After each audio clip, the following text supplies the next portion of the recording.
કચ્છથી રાજસ્થાન અને દિલ્હી વચ્ચેની મુસાફરીને વધુ સુગમ અને ઝડપી બનાવવાના હેતુથી નવી ટ્રેનનો પ્રારંભ કરવામાં આવ્યો છે। કેન્દ્રીય રેલવે મંત્રી અશ્વિની વૈષ્ણવ અને ગુજરાતના મુખ્યમંત્રી ભૂપેન્દ્રભાઈ પટેલ વર્ચ્યુઅલી જોડાઈને ભુજ રેલવે સ્ટેશનથી નવી દૈનિક એક્સપ્રેસ ટ્રેનને લીલી ઝંડી આપી પ્રસ્થાન કરાવ્યું હતું। આ નવી ટ્રેન ભીલડી જાલોર થઈને 1239 કિલોમીટરનું અંતર 18 અત્યાધુનિક LHB કોચ અને સંપૂર્ણ ઇલેક્ટ્રિક એન્જિન દ્વારા કાપશે। ભુજ દિલ્હી ટ્રેન દરરોજ ભુજથી સવારે 11:15 કલાકે ઉપડી બીજા દિવસે સવારે 11:15 કલાકે દિલ્હી પહોંચશે, જ્યારે દિલ્હીથી બપોરે 4:40 કલાકે ઉપડી બીજા દિવસે સાંજે 7:35 કલાકે ભુજ પરત ફરશે।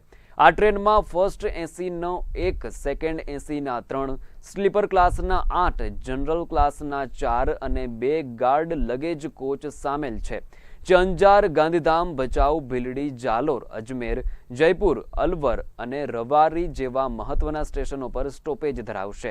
આ ટ્રેન શરૂ થવાથી કચ્છના ઔદ્યોગિક વિકાસ અને સામાન્ય નાગરિકોના પરિવહનને ભારે વેગ મળશે। अभी तक कच्छ से दिल्ली के लिए मतलब भुज से दिल्ली के लिए डायरेक्ट ट्रेन डेली नहीं था। ये आज से ये डेली ट्रेन चल रही है। पहले भी थी, हमारे सप्ताह में बाईवीकली थी और आज यहाँ से भिल्दी से होकर के राजस्थान होते हुए ये इस तरह की पहली ट्रेन चल रही है जो कि डेली चलेगी। यहाँ से पूरे देश के लोग देश की राजधानी जाना चाहते हैं। वहाँ पर बहुत तरह के काम होते हैं और बहुत अवसर भी है, तो उसके लिए यहाँ की जनता को डायरेक्ट ट्रेन दिल्ली के लिए मिल रही है।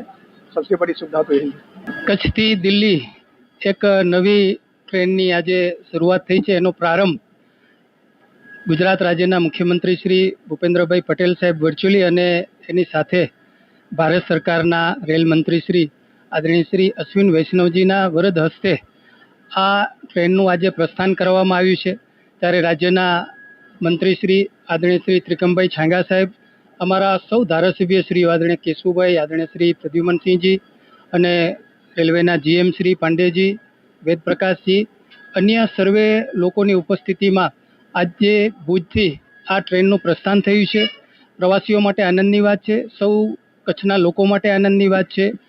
आजे आपणे आ ट्रेनना माध्यमथी दिल्ही, हरियाणा, राजस्थान बधाने आ सेवानो सीधे सीधो लाभ मळशे अने આપણે બધા જાણીએ છીએ કે દેશના યશસ્વી વડાપ્રધાન શ્રી નરેન્દ્ર મોદી સાહેબ જેમના નેતૃત્વમાં આ કચ્છની અંદર પણ 4 નવા રેલવે સ્ટેશનનું પુનર્નિર્માણ થઈ રહ્યું છે। અન્ય પ્રાંતોને જોડતી નવી ટ્રેનો મળી રહી છે અને આપણા માટે આજની ઘટના એક ઐતિહાસિક ઘટના છે કે ઘણા લાંબા સમયથી અનેક સંસ્થા અને પ્રવાસીયા લોકોની માંગ હતી કે દિલ્હીને સીધી આપણને ટ્રેન મળે અને એ ટ્રેન જ્યારે આજે આપણને મળી છે ત્યારે હું ફરી એકવાર દેશના વડાપ્રધાન શ્રી નરેન્દ્ર મોદી સાહેબ અને રેલ મંત્રી શ્રી અશ્વિનીજીનો કચ્છની જનતા વતી આભાર માનું છું।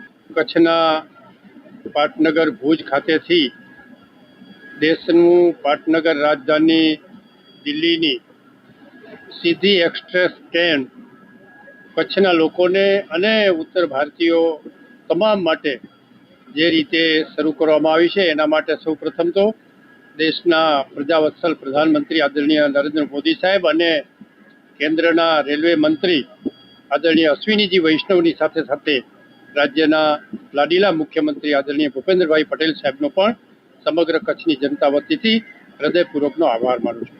સાહેબ, આજના આ સુંદર મજાના પ્રસ્થાન કાર્યક્રમમાં કચ્છના જનપ્રિય સાંસદ આદરણીય વિનોદભાઈ, ધારાસભ્યો આદરણીય કેશુભાઈ, આદરણીય પ્રદ્યુમનસિંહજી, જિલ્લાના અધ્યક્ષ આદરણીય દેવજીભાઈ, રેલવેના શ્રી પાંડેજી, વેદપ્રકાશજી, એસપીસી, કલેક્ટરશ્રી અને વિવિધ જવાબદાર પદાધિકારીઓની ખૂબ મોટી સંખ્યામાં ઉપસ્થિતિ અને ઉત્સાહભર્યા માહોલમાં આ ટ્રેનને પ્રસ્થાન કરવામાં આવ્યું। નહીં એટલું જ નહીં, પરંતુ ઓલી કહેવત છે ને કે અબ દિલ્હી દૂર નહીં, કચ્છ માટે અબ દિલ્હી દૂર નહીં, દિલ્હી માટેની સીધી ટ્રેન જે રીતે કચ્છને આપી છે એનાથી કચ્છનું આર્થિક રીતે, રોજગારીની દ્રષ્ટિએ, ધાર્મિક રીતે, સાંસ્કૃતિક દ્રષ્ટિએ અને પ્રવાસનની દ્રષ્ટિએ સમગ્ર ઉત્તર અને પૂર્વ ભારતની સાથે જોડાઈને આ ટ્રેન લોકોની ખૂબ સરસ મજાની સગવડતાનું માધ્યમ બનશે અને ફરીને આદરણીય મોદી સાહેબ અને આદરણીય વૈષ્ણવ સાહેબ અને આદરણીય રાજ્યના મુખ્યમંત્રીશ્રીનો સમગ્ર કચ્છની જનતા વતીથી હૃદયપૂર્વકનો આભાર માનું છું.